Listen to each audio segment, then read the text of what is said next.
BHU से संबंधित all updates, notification तथा काउंसलिंग के लिए बीएचयू कॉन्सेप्ट को सब्सक्राइब करें और आगे आने वाली वीडियो के लिए बेल आइकन।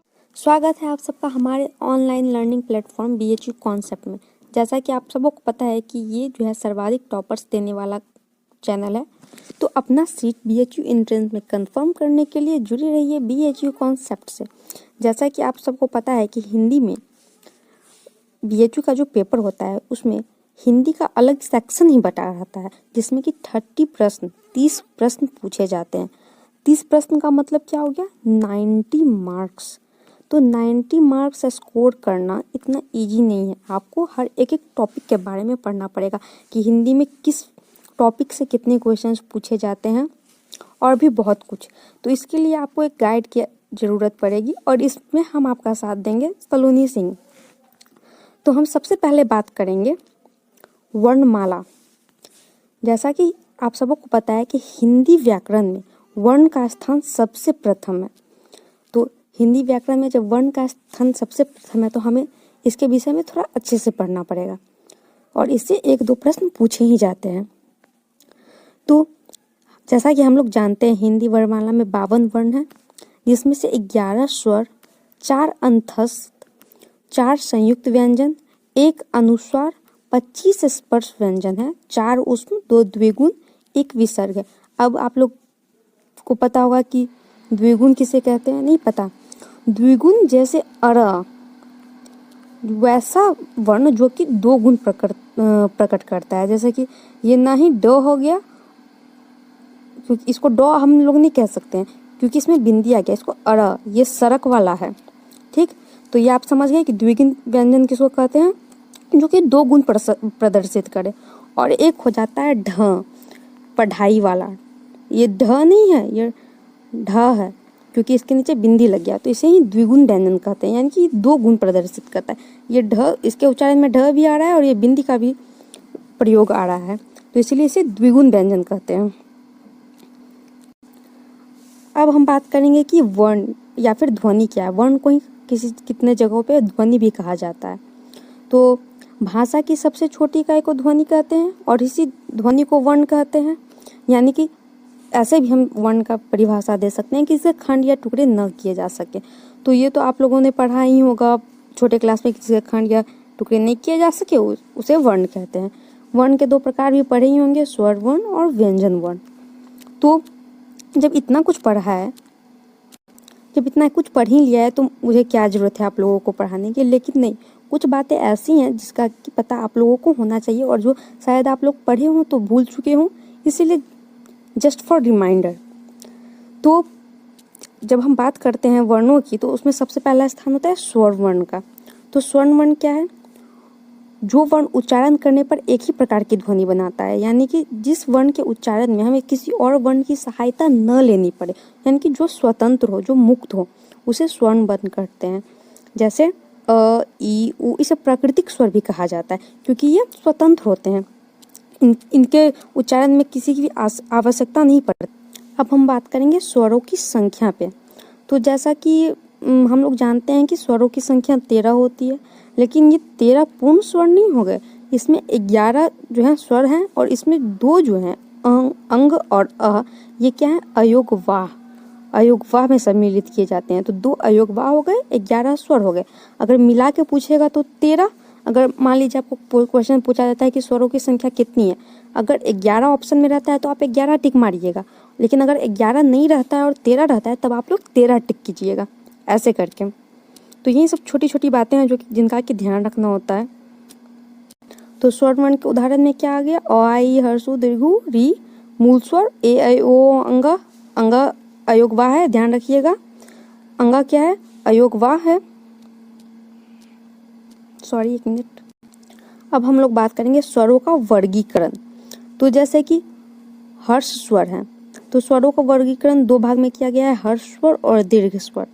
तो हर्ष स्वर की जब हम बात करते हैं तो जिनके उच्चारण में कम समय लगता है, यानी कि जिनका उच्चारण बहुत ही आसानी से हो जाए, उसे हर्ष स्वर कहते हैं। ये जो हर्ष और दीर्घ बांटा गया है वो मात्रा के आधार पर बांटा गया है। मात्रा मतलब समय, बोलने में कितना समय लग रहा है, उसे ही मात्रा कहते हैं। कम समय तो 1 मात्रा, 2 दुगुना समय तो 2 मात्रा। ऐसे हम समय के अनुसार मात्रा का निर्धारण करते हैं। तो हर स्वर जिसके उच्चारण में कम समय लगे, जैसे अ, ई, उ, और दीर्घ स्वर जिसके उच्चारण में हर्ष स्वर की तुलना में, याद रखना, हर्ष स्वर की तुलना में 2 गुना समय लगे, उसे क्या कहते हैं? दीर्घ स्वर। जैसे आ, दीर्घ ई, दीर्घ उ, ऐ, ओ, औ। तो इन सब के उच्चारण में क्या हो रहा है? ज़्यादा समय लग रहा है, तो इसीलिए इन्हें क्या कहते हैं? दीर्घ। अब हम लोग बात करेंगे प्लुत स्वर की। देखिए, ऐसे तो हिंदी व्याकरण में स्वर वर्ण को 2 ही भागों में बांटा गया है, मात्रा के आधार पर हर्ष और दीर्घ। लेकिन संस्कृत व्याकरण में एक और भेद सम्मिलित कर दिया गया, इसे प्लुत स्वर कहते हैं। इसमें क्या होता है? जिन वर्णों के उच्चारण में स्वर वर्ण की तुलना में कई गुना ज़्यादा समय लगे, जैसे कि हम ओम का उच्चारण करते हैं तो ओम इस तरह से बोलते हैं ना, तो इसमें ज़्यादा समय लग रहा है। और ओम जो है वो हिंदी में उतना ज़्यादा प्रयोग नहीं किया जाता है, ये संस्कृत का शब्द है, इसीलिए इसे संस्कृत में इस भेद को माना गया। लेकिन कभी कभी हिंदी में भी क्वेश्चंस आ जाते हैं प्लुत स्वर से, तो इस बात को भी आप ध्यान रखिएगा कि प्लुत स्वर होता क्या है। अब हम लोग चलते हैं व्यंजन वर्ण में।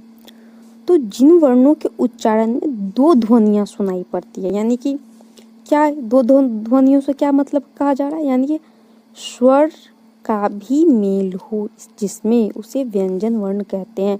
व्यंजन वर्ण का एक और उदाहरण है जिसे स्वर की सहायता से बोला जाए, उसे व्यंजन वर्ण कहते हैं। तो व्यंजन वर्ण में क्या आ जाता है? कवर्ग, चवर्ग, टवर्ग, तवर्ग और पवर्ग के समूह में होते हैं। ये जो होते हैं व्यंजन वर्ण, वो क, च, ट, त, प के वर्ग समूह में होते हैं, इसे व्यंजन वर्ण कहते हैं। अब जरा हम उच्चारण स्थान की भी बात कर लेते हैं। जैसा कि हम बोले कि कवर्ग, चवर्ग, टवर्ग और पवर्ग के समूह में होते हैं, तो कवर्ग में क्या आ गया? क, ख, ग, घ, अंग।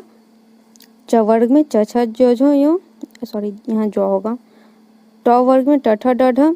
त में त, थ, द, ध, न। प में प, फ, ब, भ, म। तो अब हम थोड़ा बात कर लेते हैं उच्चारण स्थान की। ये बहुत मुख्य है, इस चीज को आप अच्छे से समझिएगा। उच्चारण स्थान, तो देखिए इसमें क्या है? जब हम क, ख, ग, घ अंग पढ़ते हैं तो कहाँ से ध्वनि आती है? हमारे कंठ से। आप शुद्ध से उच्चारण करके देखिएगा, आपको महसूस हो जाएगा कि जब हम क, ख, ग, घ पढ़ते हैं तो कंठ से ध्वनि निकलती हुई प्रतीत होती है, तो इसीलिए इन्हें कंठय भी कहा जाता है। ऐसे आपको क्वेश्चन पूछ के कंफ्यूज कर सकता है कि जैसे क जो है उसका उच्चारण स्थान कहाँ है, या फिर ढ जो है उसका उच्चारण स्थान कहाँ है। तो इसमें आप सही से अगर इस चीज़ को उच्चारण करके जाने हुए रहिएगा तो आप तुरंत पकड़ लीजिएगा इस चीज़ को। फिर च वर्ग में क्या है? च, छ, ज, झ, ञ। तो जब हम च, छ, ज, झ, ञ बोलते हैं तो क्या होता है? जीभ जो है सो तालू में सटती है, मुड़ के नहीं सटती है, डायरेक्ट तालू में सटती है, तो इसीलिए इसे तालव्य कहते हैं। यानी कि जीभ तालू से टकरा के निकलती है, तब ये सब वर्णों का उच्चारण संभव हो पाता है, इसलिए इन्हें तालव्य कहते हैं। अब बात किया जाएगा ट, ठ, ड, ढ, न, ये मूर्धन्य, इन्हें मूर्धन्य कहते हैं। अब पूछिए मूर्धन्य मतलब क्या होता है? कितने लोगों को नहीं पता होता है मूर्धन्य का मतलब? मूर्धन्य का मतलब होता है, जैसे कि एक समझिए आप लोग कि ये जीभ है और ये तालू है। जब हम टॉ बोलते हैं तो ये जीभ क्या होता है? मुड़ के यहाँ पे सटता है, मुड़ के जो ये सटता है, इसीलिए इसे मूर्धन्य कहा जाता है। अब आप लोग को शायद क्लियर होगा कि जब हम ट, ठ, ड, ढ, न पढ़ते हैं तो ये जीभ क्या होता है? मुड़ के तालू ऊपर सटता है, इसीलिए इन्हें मूर्धन्य कहा जाता है। फिर हम जब त, थ, द, ध, न पढ़ते हैं तो क्या होता है?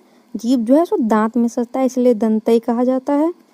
प वर्ग में क्या? प, फ, ब, भ, म क्या होता है? ओंठ, दोनों ओंठों के टकराने से इस ध्वनि का उच्चारण संभव होता है, इसलिए इन्हें ओष्ठ्य कहा जाता है। ये क्लियर हो गया होगा शायद आप लोगों को। किसी भी तरह की कंफ्यूजन हो तो आप लोग कमेंट बॉक्स में जरूर लिखिएगा, क्योंकि आप लोगों का सिलेक्शन हमारी जिम्मेदारी है। इन्हें स्पर्श व्यंजन भी कहते हैं। तो ये जो क, च, ट, प का वर्ग हुआ, इन्हें स्पर्श व्यंजन भर भी कहते हैं। इन्हीं 25 यानी कि 5 गुना 5 25 क, च, ट, प का वर्ग, इन्हें स्पर्श व्यंजन वर्ण भी कहते हैं, क्योंकि ये एक मुख के एक अंग से दूसरे अंग के टकराने के बाद निकलती है, इसलिए इन्हें क्या करते हैं? स्पर्श व्यंजन भी कहते हैं। अब हम बात करेंगे कुछ मुख्य और भागों में बांटा गया है व्यंजन वर्ण को, उसके बारे में। ये सब बहुत इंपॉर्टेंट है, ये सबसे तुरंत क्वेश्चन पूछे जाते हैं बहुत ज़्यादा, तो इस चीज़ को जरूर आप लोग ध्यान में रखिएगा। यहाँ क्या बात कर रहे हैं, अंतस्थ व्यंजन की। तो अंतस्थ व्यंजन क्या हुआ, यर लव।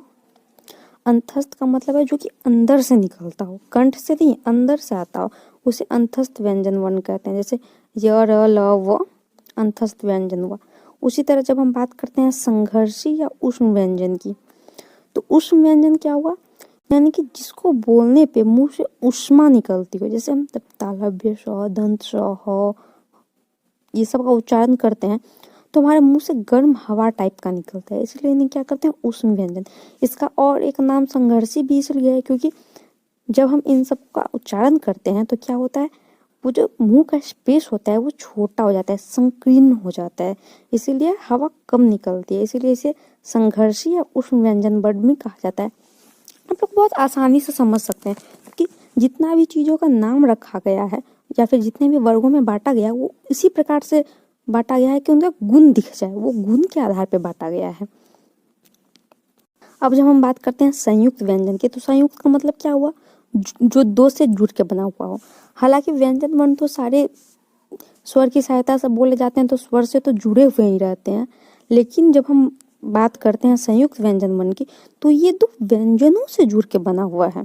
जैसे अक्षत्र, ज्ञ, श्र, ये क्या है, जैसे कि हम अक्षर बोलते हैं तो अक्षर क्या होता है, क और सौ के मेल से बना हुआ रहता है। अब आपको ये याद रख सकते हैं आप, इसकी एक ट्रिक भी है। जैसे आपको अगर छ अक्षर का इंग्लिश का जो मीनिंग होता है, जैसे के फॉर कॉ हम लोग पढ़ते हैं, उसी तरह अगर अक्षर का हम देखें क्या होता है, के एस एच, क्या होता है, क्या होता है, के एस एच होता है। तो जब हम देखेंगे कि के जो हुआ, ये के एस एच में के जो है सो आधा है और एस एच से क्या होता है, मूर्धन्य सो, तो ये क्या हो गया, के एस एच। तो अक्ष से अक्षर समझ में आया। यहाँ ए लगा हुआ रहता तो क्या होता, ये सौ पूरा होता, लेकिन जब हम अक्षर का इंग्लिश करते हैं तो इसमें क्या होता है, सिर्फ के एस एच, ए नहीं आता है, जिसका मतलब क्या हो गया, क भी आधा और स भी आधा, इससे बना अक्षर। ये क्लियर हुआ। इंग्लिश याद रखिएगा तो आराम से याद हो जाएगा।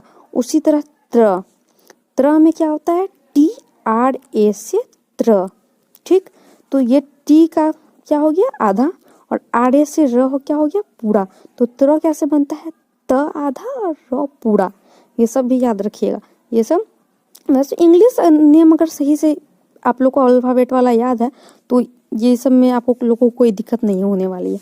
ज्ञ क्या हो गया, जी वाई ए से ज्ञ, तो जे से क्या हो गया, जो आधा, और वाई एन ए से क्या हो गया, यो, तो ये जे वाई एन ए से ज्ञ हो गया। उसी तरह स्र क्या हो गया, एस एच आर ए से श्र, यानी कि एस एच से आधा स और आर ए से पूरा र, श्र। यानी कि इंग्लिश वर्ड याद रखिएगा तो बहुत आसानी से आप लोग पकड़ सकते हैं कि किन दो व्यंजनों से मिलके बनाया गया है इन्हें। यही सब छोटी छोटी ट्रिक्स रहती है जहाँ टीचर्स की ज़रूरत पड़ जाती है, बाकी तो फिर खुद से पढ़ा जा ही सकता है। अब हम बात करेंगे व्यंजनों का वर्गीकरण, ठीक, व्यंजनों का वर्गीकरण। तो इसमें सबसे पहला स्थान क्या है, स्पर्श व्यंजनों का। स्पर्श व्यंजन ऊपर ही आपको बताया है, जो कि मुख के एक भाग से दूसरे भाग के टकराहट से हो या एक दूसरे भाग को छूती हुई निकले, उसे स्पर्श व्यंजन वर्ण कहते हैं। ठीक है, क्लियर है। इसमें क्या 5 गुना 5 वही कवर्ग पवर्ग चवर्ग टवर्ग तवर्ग आता है, क्लियर है ये।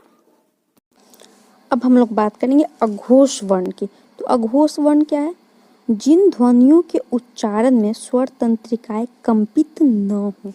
कंपित न होने से मतलब समझ रहे हैं आप, जब हम प्रत्येक वर्ग का पहला दूसरा व्यंजन का उच्चारण करते हैं, क ख, कोई कंपन महसूस हुआ नहीं, तो इसीलिए इन्हें अघोष कहते हैं। अघोष, घोष मतलब न गूंजे, न कंपन हो। नाम से ही बोले ना, नाम से ही सारा कुछ स्पष्ट हो जाता है। तो जिसमें कंपन न हो उसे क्या कहेंगे, अघोष। जैसे क ख च छ ट ठ त थ प फ, इन सब में कोई कंपन महसूस नहीं होगा आपको। हर वर्ग का पहला और दूसरा व्यंजन वर्ण क्या हो गया, अघोष। ठीक, इस बात को ध्यान में रखिएगा। बहुत सारे बच्चे कंफ्यूज हो जाते हैं किसमें, अघोष में, सघोष में, अल्पप्राण और महाप्राण में। इन चारों के भेद कहते हैं, जैसे में, उदाहरण में।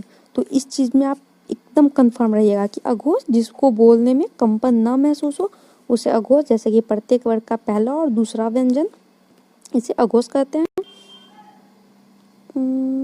हाँ, तो अब बात करेंगे अघोष की। अघोष किसे कहते हैं? जिसके उच्चारण में स्वर तंत्रिकाओं में क्या हो, कंपन महसूस हो, उन्हें क्या कहते हैं, अघोष या सघोष। अघोष और सघोष एक ही वर्ण को कहते हैं। यहाँ अगर एग्जाम में हो अघोष को क्या है, सघोष क्या है, तो कंफ्यूजन नहीं होना है, दोनों एक ही हैं। घोष क्या है और सघोष क्या है, तो कंफ्यूज नहीं होना है। तो प्रत्येक वर्ग का तीसरा, चौथा और पांचवा वर्ण जो है सो क्या चीज में आता है, घोष या सघोष में। तो क्यों आता है? तो जब आप लोग खुद बोल के देखते हैं क ख, कोई कंपन महसूस हुई नहीं। जब हम बोल रहे हैं ग घ अंग, तो क्या हो रहा है, कंपन महसूस हो रहा है। खुद महसूस कीजिए, हिंदी व्याकरण कुछ नहीं है, सिर्फ आत्म अनुभव की बात है।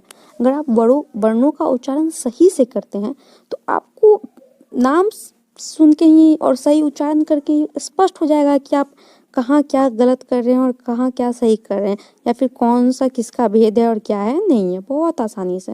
तो ये चीज़ क्लियर हो गया, जिसमें कंपन हो वो घोष या सघोष। प्रत्येक वर्ग का तीसरा, चौथा और पांचवा वर्ण क्या है, सघोष है। अब हम बात करते हैं अल्प प्राण की। अल्प प्राण क्या है? यानी कि जिनके उच्चारण में, जिन वर्णों के उच्चारण में सीमित वायु निकले, बोले ना अल्प प्राण, नाम से क्या है, जिसमें कम वायु लेना पड़े। प्राण का मतलब वायु, कम वायु में ही जो सब निकल जाए उसे क्या कहते हैं, अल्प प्राण। जैसे कि प्रत्येक वर्ग का पहला, तीसरा और पांचवा ध्वनि क्या है, अल्प प्राण, यानी कि अल्टरनेट चल रहा है, फर्स्ट, थर्ड और फिफ्थ। जैसे बोलिए क तुरंत बोला गया, ख थोड़ा टाइम लग रहा है, ग तुरंत हो गया, यानी कि ख, ग और अंग। उसी तरह प्रत्येक वर्ग का बात किए तो च, ज, य तुरंत बोला गया, तो ये क्या हो गया, अल्टरनेट जा रहा है। अल्पप्राण में क्या हो रहा है, अल्टरनेट जा रहा है। अघोष में क्या हो रहा था, डायरेक्ट लाइन से 1 और 2। सघोष में क्या हो रहा था, लाइन से 3rd, 4th, 5th। अल्पप्राण में क्या हो रहा है, अल्टरनेट जा रहा है। याद रखिएगा ये सब चीज को बहुत आराम से। हिंदी बहुत मनोरंजक सब्जेक्ट है, ये कोई रॉकेट साइंस नहीं है, बहुत हर चीज का अपना ट्रिक है, बहुत आसानी से समझ जाइएगा आप लोग। एंट्रेंस एकदम मक्खन जैसे निकलेगी, कोई चिंता वाली बात। चैनल से जुड़े रहिए, सब क्लियर होगा, जितना भी कंफ्यूजन है सब क्लियर होगा, बहुत आसानी। अब हम बात करेंगे महाप्राण क्या है। तो जिन वर्णों में के उच्चारण में अपेक्षाकृत क्या हो, अधिक वायु निकले, यानी कि अल्पप्राण में कम निकल रहा है तो महाप्राण में ज्यादा निकलेगा। तो अल्पप्राण से जो बच गया था वो आगे आ जाएगा कहाँ, महाप्राण में। जैसे प्रत्येक वर्ग की दूसरी और चौथी ध्वनि जो है सो महाप्राण है। यहाँ भी क्या हो रहा है, अल्टरनेट चल रहा है, अल्टरनेट, दूसरी और चौथी। प्राण, महाप्राण, घोष, अघोष आप लोग समझ चुके हैं। अब हम लोग बात करते हैं अनुस्वार के, यानी कि जिसका उच्चारण करते समय क्या हो, वायु केवल नाक से निकले, उन्हें क्या कहते हैं, अनुस्वार। यानी कि अनुस्वार में क्या जाता है, ये जो बिंदी आप यूज करते हैं किसी भी शब्द के ऊपर, ये क्या हो गया, अनुस्वार। जैसे रंग, पंख, ये सब क्या हो गया, अनुस्वार। अब आप बात करते हैं अनुनासिक की। अनुनासिक क्या है, जिनके उच्चारण में मुख और नासिका दोनों की सहायता से जिनका उच्चारण किया जाए उन्हें अनुनासिक कहते हैं। इसमें आपका क्या आ जाता है, चंद्र बिंदु जो आप लोग हम लोग यूज करते हैं वो क्या आ जाता है, अनुनासिका में। जैसे हंसना में हम चंद्र बिंदु यूज करते हैं ना, तो ये क्या आ जाता है, अनुनासिका में। ये सब छोटे छोटे टॉपिक्स थे। आशा है कि आप लोग को ये वीडियो पसंद आया होगा और आप लोग के सारे डाउट्स क्लियर हो गए होंगे वर्णमाला को लेके। अगर कोई भी समस्या है तो आप लोग कमेंट बॉक्स में ज़रूर बताइए, और सुविधा पाने के लिए हमारे पेड कोर्सेज की तरफ आइए, क्योंकि आपका सिलेक्शन हमारी जिम्मेदारी है, जैसा कि मैंने पहले भी बोला। Thank you for watching this video, hope we will meet again.